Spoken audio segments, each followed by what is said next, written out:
عرض کرنا ضروری سمجھتا ہوں کہ یعنی یہ سابقہ امتوں میں بھی یہ بیماری رہی اور آج بھی بے تمام ہی و کمال ہی موجود ہے۔ ہم یہ سمجھتے ہیں کہ اگر ہم ایک کسی گھر میں پیدا ہو جائیں تو اس کے نتیجے میں ایمان خود بخود آ جاتا ہے۔ یہ ایک نظریہ ہے جو سابقہ امتوں میں بھی چلا آیا ہے اور آج بھی پوری شدت کے ساتھ موجود ہے۔ عزیزان محترم، ایمان خود بخود آنے والی چیز نہیں ہے۔ آپ یا میں کسی نبی کے گھر بھی اگر پیدا ہو جائیں تو ایمان خود بخود نہیں آتا کسی کے پاس۔ ایمان حاصل کرنے والی چیز ہے۔ میرا ماحول اور میرے ماں باپ کیا کر سکتے ہیں؟ 3 چیزیں کر سکتے ہیں۔ میرے لیے رہنمائی کر سکتے ہیں کہ ایمان حاصل کرنے کا طریقہ کار کیا ہے۔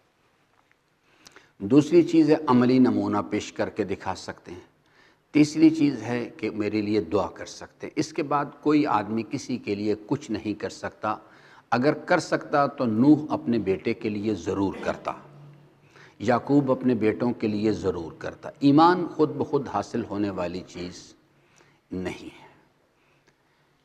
اس کو اب اگر ہم حاصل کرنا چاہتے ہیں تو اس کے لیے کیا شریعت مقدس اسلام نے کیا راستہ بتایا ہے، کیا طریقہ کار اختیار کیا گیا اس چیز کے لیے؟ تو عزیزان محترم، اس میں 3 بنیادی یعنی عملی زندگی کے حوالے سے چیزیں عرض کروں آپ کی خدمت میں، تاکہ آپ اس چیز کو یعنی صحیح طور پر اگر ہم قریب جانا چاہیں۔ اس وقت اس معاشرے کا بھی بنیادی مسئلہ جو ہے وہ یہی چیز ہے کہ ہم ایک غلط فہمی میں مبتلا ہیں۔ ہم سمجھتے ہیں کہ ایمان ہمارے پاس موجود ہے، اور جبکہ اکثر کیسز میں یہ صورتحال یہ ہے کہ ایمان ان کے پاس موجود نہیں۔ دور حاضر کی جو یعنی انسانی معاشرے ہیں، ان کا سب سے بڑا المیہ جو اللہ تعالیٰ کے حبیب نے بیان فرمایا کہ جب وہ آخرت کا زمانہ آئے گا تو ایک پرابلم پیش آئے گا، ایمان اٹھ جائے گا، ایمان دنیا سے اٹھ جائے گا۔ یہ اس دور حاضر کا سب سے اہم مسئلہ بنا ہوا ہے، اور بدقسمتی یہ ہے کہ نسل آدم نہ صرف اس چیز کی طرف متوجہ نہیں ہے، بلکہ وہ اس کے ادر وے راؤنڈ وہ سمجھتے ہیں کہ ہم مومن ہیں، ہم ایمان کے بہت بلند درجے پر فائز ہیں۔ یہ پرابلم بنا ہوا ہے، جبکہ اکثریت جو ہے ان کے ساتھ یہ پرابلم۔ ٹیسٹ اس کا کیا ہے؟ 2 چیزیں ہیں جن کو آپ ٹیسٹ کے طور پہ رکھ لیں کسی فرد کے اندر یا کسی معاشرے کے اندر۔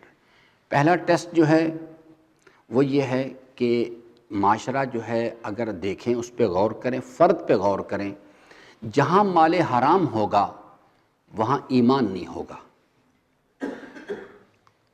کیونکہ مال حرام کا جو لقمہ ہے وہ ایمان کو، نور ایمان کو جلدی بجھا دیتا ہے بمقابلہ اس کے کہ جیسے پانی آگ کو بجھاتا ہے۔ جہاں جس فرد کے پاس آپ مال حرام دیکھیں وہاں سب کچھ ہو سکتا ہے، لیکن اس غلط فہمی میں نہ رہیں کہ وہاں ایمان ہوگا، یا جس معاشرے میں مال حرام ہو وہاں ایمان نہیں ہوا کرتا۔ نمبر 1، اس کے رزلٹ کے طور پہ اگلا چیز ہے یعنی بے حیائی، جس کے نتائج میں مخلوط محافل، نظروں کا زنا، عملی زنا، یہ سب چیزیں اس کی بائی پروڈکٹس ہیں۔ جب ایمان اٹھتا ہے تو شرم و حیا ختم ہو جاتی ہے، اور شرم و حیا جس معاشرے سے ختم ہو جائے، یا جس فرد سے، جس گھر سے، وہاں پہ یعنی یہ چیز داخل ہو جاتی ہے۔ یہ چیزیں آپس میں ایک دوسرے کے ساتھ جڑی ہوئی ہیں۔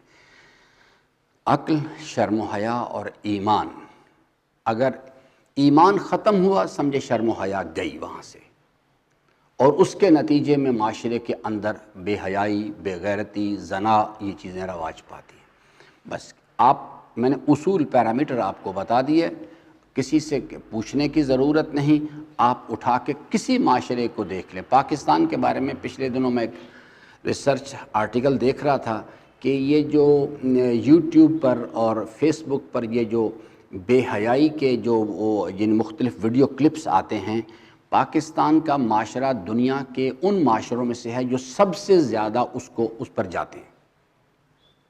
پاکستان کا معاشرہ یہ اپنے آپ کو مسلمان ملک کہتے ہیں، سب سے زیادہ جن ممالک کے اندر یعنی لوگ یعنی وہ جو اس قسم کی بے حیائی کے جو ویڈیو کلپس ہیں، موویز ہیں، ان کو کون وزٹ کرتا ہے، ان کی سائٹس کو کون ان کو جا کے دیکھتا ہے؟ پاکستان کا معاشرہ ٹاپ لائن معاشروں کے اندر اس میں سے یہ دو چیزیں اٹھا کے دیکھ لیں، آپ کو پتہ لگ جائے گا کہ ایمان، چاہے داڑھی اتنی لمبی رکھی ہوئی ہو، تسبیحیں ہاتھ میں ہوں، کچھ بھی ہو، چاہے ایمان وہاں نہیں ہوا کرتا۔